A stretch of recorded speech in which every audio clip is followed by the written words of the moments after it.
पैसे का सत्यानाश हो गया।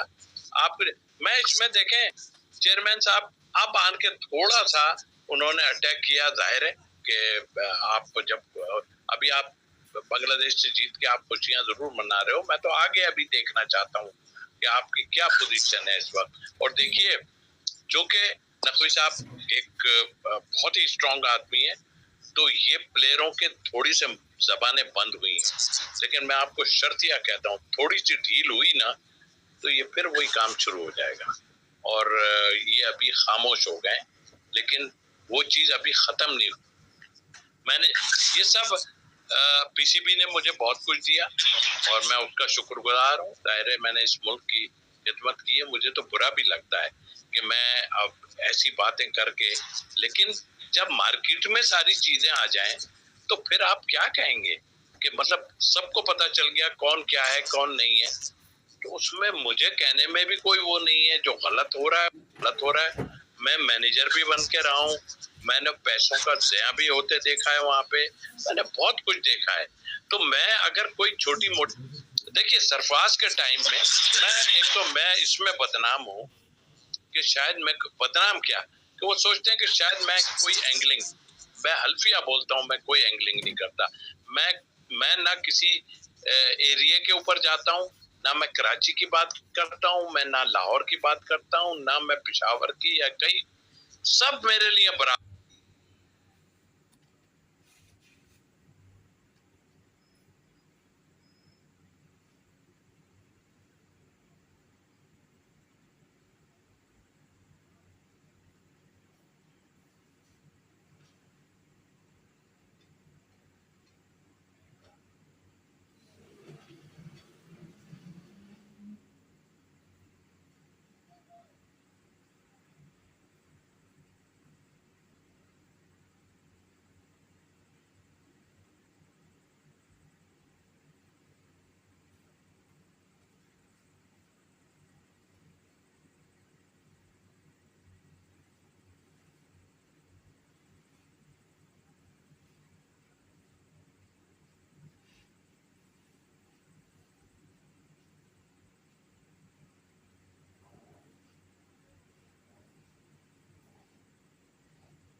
और की बात करता हूँ, ना मैं पेशावर की या कहीं, सब मेरे लिए बराबर है।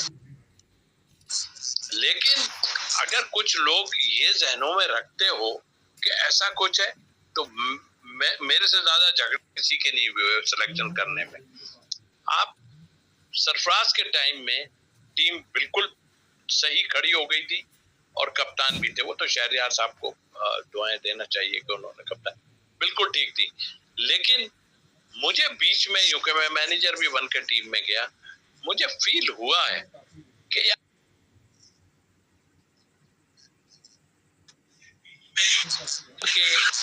ग्रुप कोई एक था जो के चलने की कोशिश कर रहा था बहुत ज्यादा, और मैंने थोड़ा सा पावर लोगों को कराया। लेकिन देखे ना, एक आदमी कुछ भी नहीं कर सकता। आपके प्लेयर अगर इधर उधर हो और बीच में कुछ ना करें ना, तो फिर तो आपकी टीम खेल ही नहीं सकती।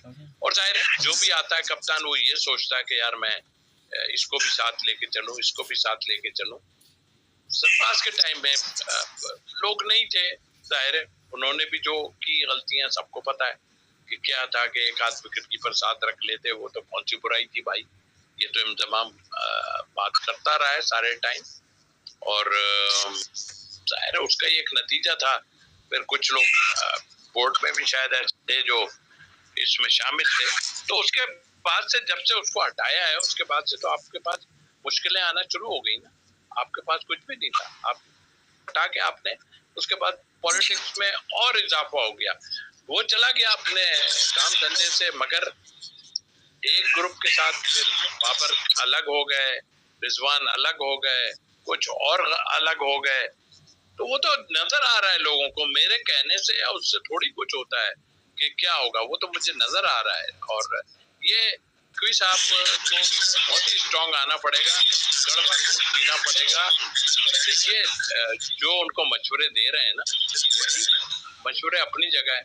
मेरा ख्याल है कि ऐसे अच्छे मशवरे नहीं दिए अब तक जिससे कि कोई ऐसा काम हो जिससे पता चले कि हाँ भाई हम लोग बहुत तरक्की की तरफ जा रहे हैं। हमारी दुआ है अल्लाह ताला जो है वो हमारी टीम को, मुल्क के लिए कह रहा हूँ, मुझे किसी पर्सन से कोई वो नहीं है, जाहिर है सब मेरे लिए बहुत अच्छे हैं, मेरी रिस्पेक्ट करते हैं जो लोग, वो अपनी जगह है। लेकिन मैं फैक्ट अगर बयान करता हूँ तो उसमें आप ये कहना शुरू कर दो कि ये तो अंदर की बातें होती हैं, और आप बात तो अंदर की बातों से मुल्क को नुकसान हो रहा है मेरे भाई। तो मुल्क को नुकसान होगा तो कोई तो बोलेगा ना।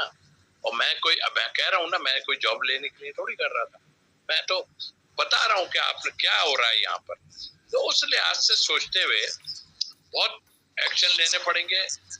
डेफिनेटली मैं उन लोगों को भी कहूंगा जो बाबर के बहुत क्रेजी हैं, सब अपनी जगह है। मैं कहता हूँ बाबर में अगर जिस तरह के दूसरे मुल्क के लोग खेलते हैं, अगर वो इस तरह खेलेंगे तो उनकी जगह है, वरना उनकी जगह नहीं। नीचे जाके हम बैटिंग नहीं कर सकते।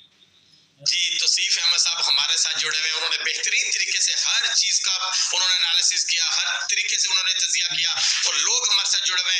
आपने जाकिर खान साहब को बहुत अच्छा करार पाया और बेहतरीन बंदा करार पाया। मैं भी आपके साथ हूँ, मैं भी एग्री करता हूँ। जाकिर खान साहब वन ऑफ द बेस्ट बेहतरीन इंसान थे जिन्होंने इंटरनेशनल क्रिकेट चलाई, बेहतरीन तरीके अपने ओहदे पे उन्होंने काम किया। तौसीफ भाई भी उनके निशाना बिशाना खड़े रहे, उनके साथ नजर आते हैं, अच्छे काम के लिए नजर आते हैं, अच्छाई के लिए नजर आते हैं, पाकिस्तान टीम के साथ खड़े हैं और पाकिस्तान क्रिकेट के साथ खड़े हैं। तौसीफ अहमद साहब हमारे साथ जुड़े हुए हैं। तौसीफ भाई आप ये बताइएगा कि मोहसिन नकवी के बारे में आपने कहा कि उनको अग्रेसिव होना चाहिए। सबसे पहले मैं आपसे एक मासूमाना सवाल करूंगा, उसका जवाब देना बहुत जरूरी है। आप मुझे ये बताइएगा, जैसे PSL के फाइनल में एक गुलदस्ता नजर आया, फाइनल में लास्ट स्टेज पे नजर आया, यही गुलदस्ता दुबई में क्यों नहीं नजर आया चैंपियंस ट्रॉफी के फाइनल में? ये बताना बहुत जरूरी है। क्या वो मैच बिका हुआ था जो ये गुलदस्ता वहां पे नजर नहीं आया, या सलमान नसीर तक वहां पे नजर नहीं आया? ये बताना बहुत जरूरी है लोगों को। लोग सुनना चाहते हैं, लोग आपकी जुबानी सुनना चाहते हैं। लोग तौसीफ अहमद को इसलिए सुनना चाहते हैं कि उन्होंने पाकिस्तान का नाम रोशन किया, उन्होंने एक शारजा कप जो है इंडिया के मुंह से छीना। आप बहुत ग्रेट क्रिकेटर रहे हैं, आपका बताना बहुत जरूरी है।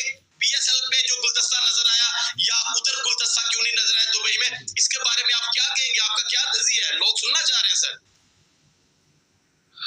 देखिए ये जो मैनेजमेंट या कंट्री की बात है ना, क्योंकि इंडिया हमें हमेशा डैमेज करती रही है, और डेफिनेटली हमने बहुत उनके तरले किए, बहुत कुछ किया हमने कि भाई हम खेलना चाहते हैं खेलें, मगर जाहिर है वो हमें, उन्होंने पूरी हमारी क्रिकेट को डैमेज कर दिया, और ऐसा डैमेज किया कि तौसीफ भाई इसमें सॉरी इंटरप्ट कर रहा हूँ, एक्सट्रीमली वेरी सॉरी आपको इंटरप्ट कर रहा हूँ।